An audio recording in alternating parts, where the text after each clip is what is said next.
Captain Amarinder Singh, Preneet Kaur, Sunil Jakhar, Ravneet Singh Bittu, ये वो नाम है जिन्होंने कांग्रेस का हाथ छोड़ बीजेपी का दामन थाम लिया है।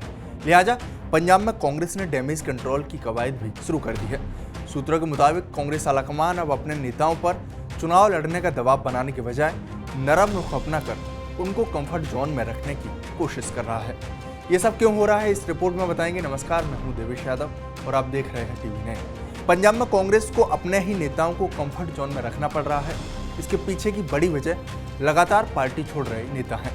अमरिंदर सिंह, परनीत कौर, जाखड़ और बिट्टू जैसे नामी चेहरों के पार्टी छोड़ने के बाद ये स्ट्रेटजी बनाई गई है। ये सब क्यों हो रहा है तो आपको बताते हैं। दरअसल पिछले महीने पंजाब की 13 लोकसभा सीटों पर चुनाव लड़ने के लिए इच्छुकों से आवेदन मांगे थे, जिसमें पंजाब कांग्रेस को 90 से ज्यादा आवेदन मिले थे। बड़ी बात यह थी कि कांग्रेस के 6 में से 4 सांसदों ने भी आवेदन कर दिया था, जबकि लुधियाना से सांसद रवनीत सिंह बिट्टू और श्री आनंदपुर साहिब से सांसद मनीष तिवारी ने टिकट के लिए आवेदन नहीं किया था। हालांकि कांग्रेस की ये पुरानी परपार्टी भी है कि पार्टी जिसे टिकट देना चाहती है उसके फॉर्म बाद में भी भरवाए जाते हैं। लिहाजा मनीष तिवारी और बिट्टू के फॉर्म न आने के बाद कहा जा रहा था कि दोनों अपनी सीटें बदलना चाहते हैं।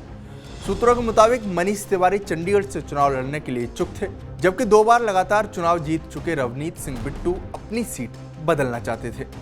चर्चा उठती रही थी कि बिट्टू संगरूर लोकसभा सीट से चुनाव लड़ना चाहते हैं, जबकि इस सीट से 2022 में हुए उपचुनाव में कांग्रेस के पूर्व विधायक दलवीर सिंह गोल्डी चुनाव लड़े थे और गोल्डी ने इस बार भी टिकट के लिए आवेदन कर दिया था। लिहाजा बिट्टू ने पार्टी छोड़ दी। वहीं बीच में खबरें आई थी कि मनीष तिवारी भी बीजेपी ज्वाइन कर सकते हैं। इसके पीछे की वजह थी उनकी सीट बदली जा रही थी और उन्हें वो सीट नहीं दी जा रही थी जहां से वो चुनाव लड़ना चाहते थे। लेकिन मनीष तिवारी को कांग्रेस किसी भी तरह मनाने में कामयाब हो गई, जबकि बिट्टू को नहीं। लिहाजा उन्होंने पार्टी को अलविदा कह दिया। अब सुनने को मिल रहा है कि प्रताप बाजवा और राजा वडिंग पर पहले आलाकमान की ओर से खुद चुनाव लड़ने को कहा जा रहा था, लेकिन दोनों ही अपनी पत्नियों को चुनाव लड़ाना चाहते थे। लिहाजा अब आलाकमान उन पर भी दबाव बनाने की कोशिश नहीं कर रहा है। उधर एक नाम और सुनने को मिल रहा है, वो है नवजोत सिंह सिद्धू का। क्योंकि सिद्धू फिलहाल IPL में कमेंट्री कर रहे हैं, वहीं उनकी पत्नी के बीमार होने की खबर है। ऐसे में उन्होंने भी लड़ने से मना कर दिया है।